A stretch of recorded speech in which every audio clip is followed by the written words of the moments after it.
नमस्कार। मुद्दा तो है में आपका स्वागत है। मैं हूं आपके साथ ब्रजेश चौक से। आज मुद्दा है हिसाब या हंगामा। जी हां, मध्य प्रदेश विधानसभा का शीतकालीन सत्र 16 दिसंबर से शुरू हो रहा है। 5 दिन के इस सत्र में जोरदार हंगामा देखने को मिल सकता है। विपक्ष ने सरकार को घेरने के लिए पूरी तैयारी की है। वो सरकार से हिसाब भी मांगेगी और विधानसभा का घेराव भी करेगी। यानी इस बार भी यह सत्र समय से पहले समाप्त हो सकता है। वहीं इस आंदोलन को लेकर बीजेपी और कांग्रेस में जमकर बयानबाजी हो रही है। लेकिन सवाल यह है कि कांग्रेस इस सत्र में हिसाब लेगी या फिर हंगामा करेगी। क्या इस बार का शीतकालीन सत्र पूरे 5 दिनों तक चलेगा? सवाल तो ये भी, क्या सड़क से सदन तक कांग्रेस एकजुट दिखेगी? आज चर्चा में इन तमाम सवालों की तह तक पहुंचने की कोशिश करेंगे, लेकिन पहले देखिए रिपोर्ट।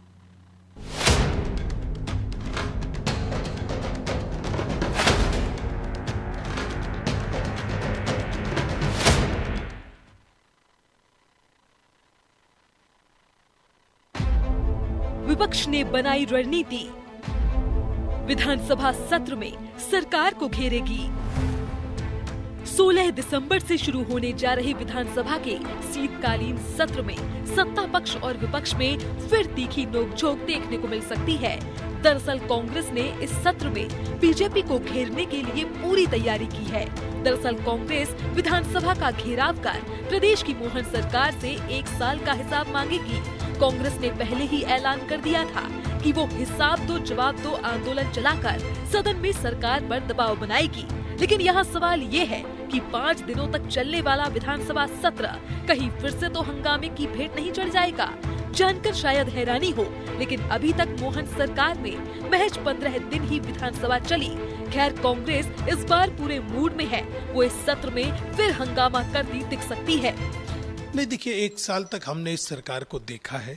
1 साल में भी ये सरकार विकास की दिशा में कोई कदम उठाती नहीं दिख रही है। ये सरकार ने जो वादे किए थे उनको पूरा करने की दिशा में एक भी कदम नहीं उठा। मुख्यमंत्री ने कहा था कि 1250 रुपए लाडली बहना को मिल रहे हैं, इसके बाद 3000 कर दिए जाएंगे। उस पर भी कोई भी ऐसा कदम जिससे कि सरकार का इच्छा शक्ति दिखे, कोई कदम नहीं उठाया गया।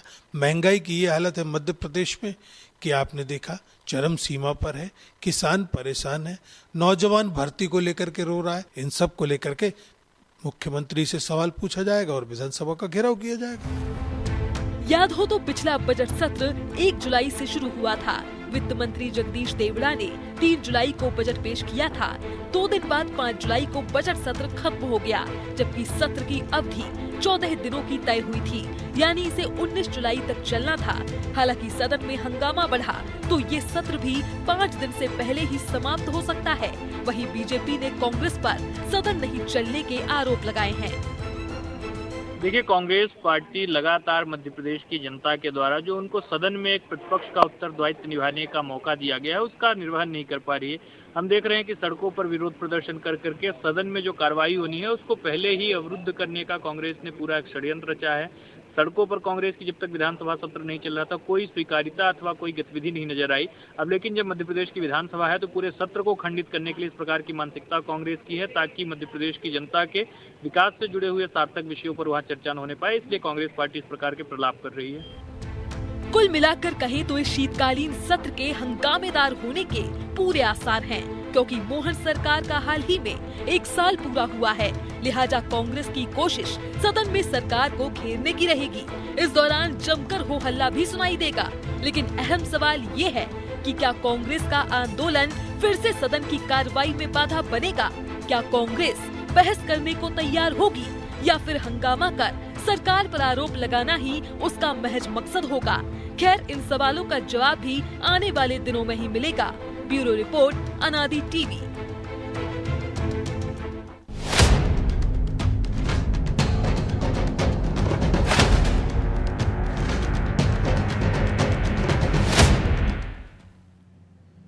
तो इस मुद्दे पर चर्चा के लिए हमारे साथ मौजूद हैं बीजेपी प्रवक्ता गुंजन चौक से, प्रदेश कांग्रेस सचिव डॉक्टर विक्रम चौधरी और हमारे सहयोगी प्रभु पटेरिया। गुंजन जी, विक्रम जी, बहुत बहुत स्वागत है आपका अनादि टीवी पर। और विक्रम जी, शुरुआत आपसे ही करेंगे। बीजेपी कह रही है आपका मकसद सिर्फ हंगामा करना है, विधानसभा सत्र को खंडित करना है, चर्चा करना नहीं है। क्योंकि जो हिसाब मांग रहे हैं आप, वो तो सदन में मांगा जा सकता है, सड़क पर नहीं। सदन के अंदर आप सवाल करते, सरकार जवाब देती। लेकिन आप पहले दिन ही सड़क पर उतर रहे हैं। जो कभी भी उतर सकते थे? सर, ऐसा है कि ये प्रदेश अपने नैतिकता को खोता जा रहा है। अभी तक हम जो कांग्रेस के नेता हैं या कांग्रेस पार्टी है, वो कृषि हो गए, अपराध हो गए, ऐसे मुद्दों पर भाजपा को घेरती थी और उनसे सवाल जवाब करती थी। लेकिन आपने जो आष्टा में घटना देखी है, अब तो संवैधानिक संस्थाएं इतनी नीचे गिर चुकी हैं कि भाजपा की तरफ से वो सुपारी किलर बन चुकी। जिस तरीके से उन्होंने भाजपा की सदस्यता बढ़ाने का अभियान छेड़ रखा है, ये तो देख के यदि आपकी या प्रदेश में किसी की भी आत्मा या रूह नहीं कांप रही है, तो समझ जाइए कि अगला घर आपका होगा जहां ये संस्थाएं घुस जाएंगी और आपसे कहेंगे कि भाजपा की सदस्यता लीजिए, राहुल गांधी के खिलाफ वीडियो बनाइए, वरना हम आपको इतना प्रताड़ित और इतना मजबूर कर देंगे कि आपको आत्महत्या करनी पड़ेगी, फिर भले ही आपके बच्चे लावारिस हो जाएं, यतीम हो जाएं। तो अंग्रेजों से लड़ने वाले इतने कमजोर हो गए तो उसमें क्या कर सकते हैं? कि भाई आप तो अंग्रेजों से लड़ने वाले कहलाते हैं ना अपने आप में, विक्रम जी। धन्यवाद, आपने उपमा दी। तो और हमें फिर एक संस्था से डर गए आप? नहीं, हम नहीं डरे हैं, हम तो लड़ रहे हैं, हम तो सड़कों पे हैं, हम तो उन लोगों तो फिर ऐसी उम्मीद क्यों कर रहे हैं कि हम भी सब पूरे तमाम हिंदुस्तानी डरने लगेंगे? नहीं डर रहे हैं, लोग आत्महत्या कर रहे हैं। अभी तक तो ये संस्थाएं सरकारें करते हैं आत्महत्या।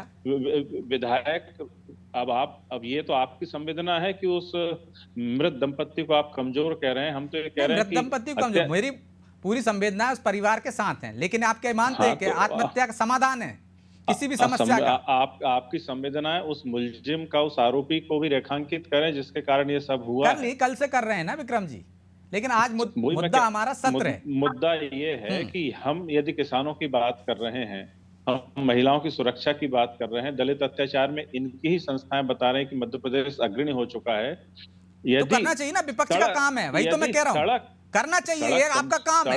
लेकिन सदन में बेहतर तरीके से आप जवाब ले सकते हैं। 5 दिन का सत्र है आपका, एक दिन आपके कारण एक पहला दिन तो खराब हो ही जाएगा, 4 दिन बचेंगे। सड़कें सूनी हो जाती हैं तो सदन आवारा हो जाते हैं, और हमारा संगठन जो है सड़क पर उतर रहा है, हमारे विधायक जो हैं वो तो सदन में इनसे हिसाब मांग रहे हैं, चाहे वो संसद हो चाहे विधानसभा हो। हमारे नेता प्रतिपक्ष वहां कह रहे हैं कि अडानी पे चर्चा करी, सरकार नहीं मानती। इधर कह रहे हैं कि आप श्वेत पत्र लेके आइए, सरकार नहीं मानती। इनकी मानसिकता इतनी ज्यादा तानाशाही पूर्ण है कि ये संवैधानिक अधिकार नहीं देते। सदन में नेता प्रतिपक्ष अपना हिसाब मांगेंगे, जवाब मांगेंगे, और बाहर सदन से छोड़कर संगठन प्रदर्शन करेगा। अलग अलग होगा, स्वाभाविक अलग अलग नहीं है, ये एक ही प्रक्रिया के 2 हिस्से हैं। इधर हम सड़कों पे भी हिसाब मांगेंगे और हमारे जो विधायक हैं वो सदन में हिसाब मांगेंगे। अच्छी बात है, क्योंकि हमारा पहले पुराना जो अनुभव है ना विक्रम जी के ट्रैक्टर से प्रदर्शन करने वाले थे अरुण यादव, और मौन प्रदर्शन करा दिया था कमलनाथ जी ने। तो कहीं ऐसा तो नहीं होगा? हम भी चाहते हैं विपक्ष अच्छे से मजबूती से अपनी बात रखे, इसलिए थोड़ी आशंका थी। आप उसका समाधान कर दीजिए दर्शकों को। कमलनाथ जी मुख्यमंत्री थे, वो एक अलग विषय होता है, और ये विषय है कि अभी हम विपक्ष में और एकजुटता से हम जो सरकार का सामना कर रहे हैं। विपक्ष की बात की है मैंने, जब वो अरुण यादव ने प्रदर्शन किया था। नहीं, मुझे याद नहीं आ रहा कि आप किस प्रदर्शन की बात कर रहे हैं, वो पुरानी बात हो गई। आप तो 16 तारीख को देखेंगे, हम हर जगह से इनसे हिसाब मांगेंगे और सरकार को मजबूर करेंगे कि वो सही तरीके से जनता की सेवा करे, ना कि उत्पीड़न करे, अत्याचार करे। देखिए क्या है कि ये सरकार जो है इस जनता को प्रजा मान चुकी है और अपने सांप्रदायिक एजेंडा में संविधा बनाने के लिए जनता को जो है सिर्फ मानव बम बनाने पे तुली है। जनता को नागरिक अधिकारों से दूर कर दिया गया है। नेता हैं, वरिष्ठ पदों पर रहे हैं, कहाँ मानव बम बन रहे हैं, कहाँ विस्फोट हो रहा है? कहाँ नहीं बन रहे हैं लोग पागल हो चुके हैं। अच्छा, लोग हिंदुत्व के लिए इतने ज्यादा बौखलाए हुए हैं कि नागरिक अधिकारों की अवहेलना कर रहे हैं, नागरिक अधिकारों के प्रश्न मार रहे हैं लोगों को, मारकाट चल रही है। चलिए जवाब ले लीजिए, गुंजन जी दे रहे हैं। वो कह रहे हैं कि लोगों को आपने इस तरह से धर्मों में बांट दिया, क्या वो उग्र होने लगे, और सदन में भी वो हिसाब मांगेंगे, सड़क पर भी आपको जवाब देना होगा, दोनों तरफ। 30,000। ठीक, दूसरे दौर में आ रहा हूँ विक्रम जी। जी ब्रिजेश जी, मैं बात की शुरुआत तो अपने एक पॉजिटिव चीज के साथ करना चाह रही थी, लेकिन विक्रम जी ने मजबूर किया है कि अब मैं सर्वप्रथम निंदा के साथ शुरू करूंगी। विक्रम जी ने क्योंकि जो आखिरी शब्द इस्तेमाल किए हैं कि हिंदुत्व के लिए यहाँ मानव को बम बनाया जा रहा है, हिंदुत्व के लिए लड़ाई लड़ी जा रही है कि आप आस्था मानव में जो मारा वो अधिकार भी की हिंदू अवहेलना है। कर रहे हैं। विक्रम जी, मैंने आपके बीच में नहीं बिल्कुल टोका, तो मैं आपसे विनती करती हूँ आप बीच में ना टोके मुझे। आपके शब्दों को सिर्फ दोहरा रही हूँ। आपका कहना था कि हिंदुत्व के लिए इतनी लड़ाई लड़वा रहा है भारतीय जनता पार्टी की सरकार कि मानव के अधिकारों की अवहेलना हो रही है। तो सर्वप्रथम आप अपने इस कथन को मुझे पहले एक्सप्लेन करें। क्या हिंदुत्व की लड़ाई आपके हिसाब से मानव अधिकार की लड़ाई नहीं है?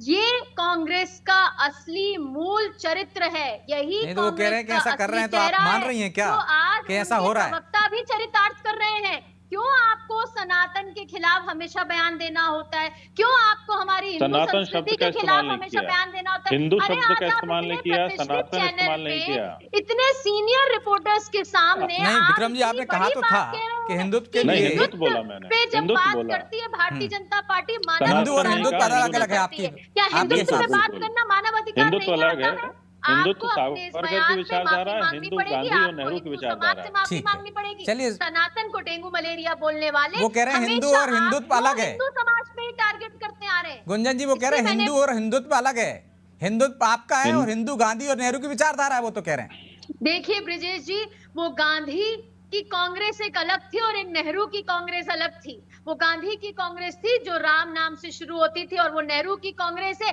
जिनको राम काल्पनिक दिखते हैं। तो ये फर्क पे मुझे मत लेके जाए ब्रिजेश जी, क्योंकि इनके अपने नेता राहुल गांधी जी ये नेहरू की कांग्रेस को फॉलो करने वाली कांग्रेस है। अब ये गांधी वाली कांग्रेस नहीं बची है जिसकी नाम जिनकी शुरुआत राम से होती थी, जिसका आखिरी शब्द भी हे राम था। लेकिन ये वो आज की नाथूराम गौड कांग्रेस से है मुर्दाबाद जिसने कहिए राम आप तो। मंदिर के निमंत्रण को ठुकराया, जिसके लिए प्रभु श्री राम काल्पनिक है, जिसके लिए सनातन डेंगू मलेरिया है। और आज उनके प्रवक्ता बैठ के कहते हैं कि आप मानव अधिकार की 3000 अवहेलना हो कब रही देंगी है महिलाओं क्योंकि को? हिंदुत्व की बात हो लाडली रही बहना है। को 3000 हम दीजिए, एकता की बात 27 करते को हैं, गेहूं के हम दीजिए, सामूहिकता की 2100 बात धान करते के हैं, दीजिए। हम एकता पद आप यात्रा लेकर श्रद्धांजलि चलते प्रकट हैं कीजिए अगर हिंदू आस्था में समाज का कोई, मृत तो दंपति के आपको लिए। उससे तकलीफ होती है आप उस क्योंकि ईडी से आपकी सवाल जो पूछिए कि विभाजन आप की भाजपा की रणनीति है, सदस्यता दिलाने अंग्रेज तो चले शुरुआत तो गए, आप ही ने कर दी लेकिन ना वो विक्रम जी, विभाजन की रणनीति आप गलत कांग्रेस ट्रैक के पे अंदर ले गए। कीड़ा छोड़ आप जो गए। अब बोल बिल्कुल रहे हैं नहीं ले तभी गया, बोलना मैं चाहिए था आपको। मुझे नहीं, लगता है मैं गलत ट्रैक सही पे तो बात आप कह ही रहा ले हूं। गए। बिल्कुल हिंदुत्व नहीं ले पे। गया मैं।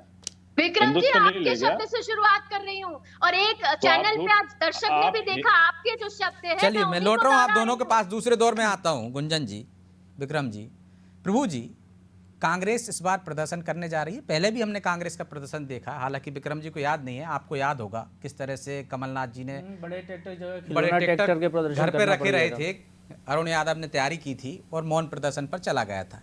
इस बार क्या आपको लगता है एकजुटता दिखेगी? क्योंकि आज पहला दिन था, भोज दिया था नेता प्रतिपक्ष में, लेकिन प्रदेश अध्यक्ष गायब थे और वो कह रहे हैं सड़क पर भी होगा प्रदर्शन और सदन के अंदर भी हम अपनी बात रखेंगे। क्या एकजुटता नजर आ रही है आपको कांग्रेस में, और यह दिखाई देगी इस प्रदर्शन से? देखिए, अभी तक तो एकजुटता दिखाई नहीं दे रही है। जो स्थितियां हैं, जो आप आज का जिक्र कर रहे हैं, आज भी नेता प्रतिपक्ष ने भोज दिया था, उसमें प्रदेश अध्यक्ष नज़र नहीं आ रहे थे। अभी 2 दिन और भोज चलना है तो उसमें भी दिखाई दे जाएगा कि क्या स्थितियां हैं। विजयपुर की जब जीत मिली कांग्रेस को, उसमें भी मतभिन्नता दोनों के बीच में दिखाई दे रही थी। वो अपनी अपनी खींचतान, अब श्रेय एक दूसरे को देने का होड़ चल रही थी कि वो उधर दे रहे थे तो वो किसी और को श्रेय दे रहे थे। ये स्थितियां वहाँ पर निर्मित है। कांग्रेस को कोई श्रेय नहीं दे रहा था जिस कांग्रेस का कैंडिडेट जीता है। तो ये निश्चित तौर पर कांग्रेस के अंदर जो 2 ध्रुव बनकर उभर कर आए हैं। अब पहले कांग्रेस में बहुत सारे छत्रप हुआ करते थे, अब जो 2 नए छत्रप आए हैं वो दोनों ही आपस में समन्वय नहीं बैठ पा रहा है। ये बिल्कुल साफ सतह पे दिख रहा है। इसीलिए आप देखिएगा कि विधानसभा का सड़क का प्रदर्शन अलग होगा, हाउस के अंदर की रणनीति अलग होगी और दोनों चीज़ें अलग ही अलग चलनी है वहाँ पर। ये बिल्कुल साफ साफ दिखाई दे रहा है। जहाँ तक बात है प्रदर्शन करने की, अधिकार है लोकतंत्र में, आप प्रदर्शन करिए, अपनी बात रखिए, सदन के अंदर रखिए, सदन के बाहर रखिए। लेकिन सदन होता क्यों है? चर्चा के लिए। विधायक जो कांग्रेस के हैं उनको चुनकर जनता ने क्यों भेजा है? उनको इसलिए भेजा है ना कि जनता के मुद्दों पर सवाल उठाएं। जनता की जो समस्याएं, वो जिस क्षेत्र का प्रतिनिधित्व करते हैं वहाँ से आते हैं, वहाँ की जो समस्याएं उसको लेकर सदन में बात करने, प्रदेश के व्यापक हित की बात करें। लेकिन वो होता हुआ नहीं दिखाई दे रहा। ब्रजेश जी एक बेवजह के मुद्दे को, या एक उनको लगता है कि ये मुद्दा उठाना है, उस मुद्दे पर हंगामा किया, सदन की कार्रवाई बाधित हुई, सदन का विराम हो गया उस दिन की कार्रवाई का। सत्ता पक्ष इसमें खुश होता है। सत्ता पक्ष के लिए तो बहुत अच्छी बात है कि सदन में चर्चा ही नहीं हो रही, क्योंकि जब विपक्ष के विधायक सवाल करेंगे तो उनको जवाब देना पड़ेगा, जब वो समस्याएं गिनाएंगे तो उनको बताना पड़ेगा। इसी मध्य प्रदेश विधानसभा में सवाल लगते लगते व्यापम स्कीम सामने आया था। विपक्ष के सदस्यों ने सवाल लगाए थे, वो जब सवाल लगातार आने लगे, उसके जो जवाब आए उससे पता चला कि एक ऐसा घोटाला चल रहा है जो पकड़ में आया था। तो वो फोरम है जहां पर आप प्रदेश की बेहतरी के लिए काम कर सकते हैं, लेकिन वो कोशिश वहां पर नहीं दिखाई दे रही है।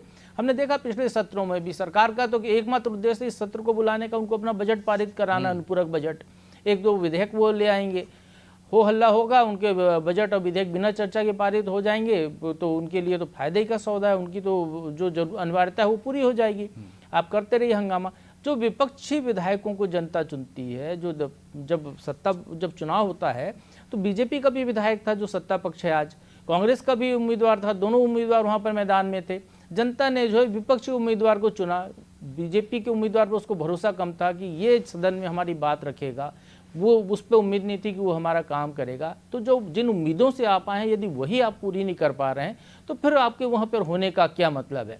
जहाँ तक बात है आपका 1 साल का हिसाब मांगने का, तो हर सरकार होती है वो घोषणा पत्र लाती है, तो हिसाब भी तो सदन में ही मांगेंगे ना। हाँ, नहीं आप कहीं भी मांगिए, सड़क पे भी मांगिए, आप तो अखबारों में विज्ञापन देकर मांगिए, लेकिन आप जो घोषणा पत्र में संकल्प पत्र होता है और जो भी पत्र होता है उसमें आप कहीं ये नहीं लिखते हैं कि इतने दिन में इसको पूरा कर दूंगा। कमलनाथ जी की सरकार जब आई थी तब वो जरूर ये वादा किया गया था कि 10 दिन में कर्ज माफी कर देंगे प्रदेश के सारे किसानों की। फिर बाद में उसको लेकर नियम बने, उन्होंने कहा नहीं इतने इतने तक के की जाएगी, पैसे तय कर दिए, इतने पैसे की होगी, फिर उसके बाद वो अलग अलग स्लॉट बन गए। 15 महीने में आप पूरी कर्ज माफी नहीं कर पाए। आपने बेरोजगारी भत्ता देने की वादा किया था, किसी को बेरोजगारी भत्ता नहीं दिया, रोजगार देने का वादा किया था। तो हर सरकार की यही प्रक्रिया होती है ब्रजेश जी, जो भी सरकार है उसकी एक प्रक्रिया होती है काम करने की। आप उनसे सवाल करेंगे, वो कहेंगे हमने तो वादा किया था 5 साल 4 साल हमारे और बचे, हम पूरे कर देंगे 4 साल बाद।